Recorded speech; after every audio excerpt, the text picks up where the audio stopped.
মাথার আঘাত সাধারণত দুই ধরনের হয়ে থাকে, একটি সাধারণ মাথার আঘাত আর একটু জটিল ধরনের, যার জন্য সেটা ডাক্তারের কাছে গিয়ে ট্রিটমেন্ট করতে হয়। তাহলে কখন বোঝা যাবে যে সেটি সাধারণ আঘাত? বাচ্চারা যখন মাথায় আঘাত পায় কি জিনিস দেখা হয়? বাচ্চাদের ওয়েলবিং ঠিক আছে কিনা, অর্থাৎ বাচ্চা আঘাত পাওয়ার সাথে সাথেই তো কান্না করে, সেটাই স্বাভাবিক ঘটনা। বাচ্চা আঘাত পাওয়ার পর কান্না করার পরে যদি বাচ্চা খেলাধুলা করতে থাকে, বাচ্চা স্বাভাবিকভাবে খাওয়া দাওয়া করে, তাহলে কিন্তু ধরে নিতে হয় যেটা স্বাভাবিক মাথায় আঘাত। এবং বাচ্চা কিন্তু একবার বমিও করতে পারে, এবং বমি করলেই বাবা মারা বা আত্মীয় স্বজনরা সবাই খুব আতঙ্কে পড়ে যান যে বাচ্চা মাথায় আঘাত পেয়েছে, বাচ্চা বমি করেছে। কিন্তু যদি একবার বমি করে সেটা কিন্তু স্বাভাবিকই আমরা ধরে নেই। যদি সেটা একাধিকবার বমি হয় তাহলে কিন্তু সেক্ষেত্রে সেটা জরুরি হিসাবে ধরে নেওয়া হবে। অথবা কি কি সাইন দেখে আমরা বলি যে বাচ্চাকে এখন আপনি হাসপাতালে নিয়ে যাবেন? প্রথম যেটা বললাম যে বমি যদি 2 বা ততোধিকবার করে তাহলে সেটা একটা জরুরি সাইন। তারপর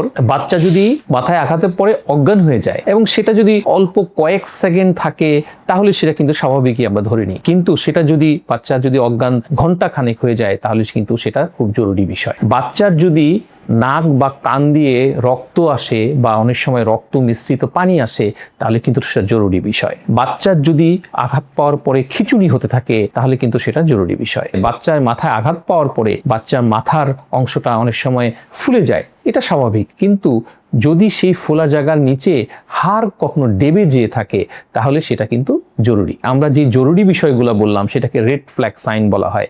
বাচ্চা মাথায় আঘাত পাওয়ার পরে কোনো কিছু খাচ্ছে না এবং সে রেসপন্স ভালো করছে না, অতিরিক্ত ঘুমাচ্ছে, এগুলা কিন্তু সেই সময় কিন্তু আপনাকে চিন্তা করতে হবে, পেশেন্টকে কিন্তু ডাক্তারের কাছে নিতে হবে বা হসপিটাল নিতে হবে। যদি বাসায় রাখা হয় বাচ্চাকে, আমরা যে স্বাভাবিক কিছু ঘটনা বললাম বা নিরীহ ধরনের যে মাথায় আঘাত যেটা আছে সেটা হয়, বাচ্চারা কিন্তু অনেক সময় তাদের এই ভিতরের যে সমস্যাটা সেটা কিন্তু প্রকাশ করতে পারে না। বাচ্চা যখন বাসায় থাকবে তখন আমরা বাচ্চাকে 24 ঘন্টা পর্যন্ত বাড়িতে অবজারভেশনে রাখতে হয় বা পর্যবেক্ষণে রাখতে হয় আঘাত পাওয়ার পর, এবং সেটা স্বাভাবিক হলো সেই পর্যবেক্ষণে দেখবো যে বাচ্চা ঠিকমতো খেলাধুলা করছে কিনা, খাওয়া দাওয়া করছে কিনা, ইভেন বাচ্চা ঘুম ঠিকমতো হচ্ছে কিনা। আবার ঘুম যদি বেশি হয় সেটাও কিন্তু স্বাভাবিক নয়।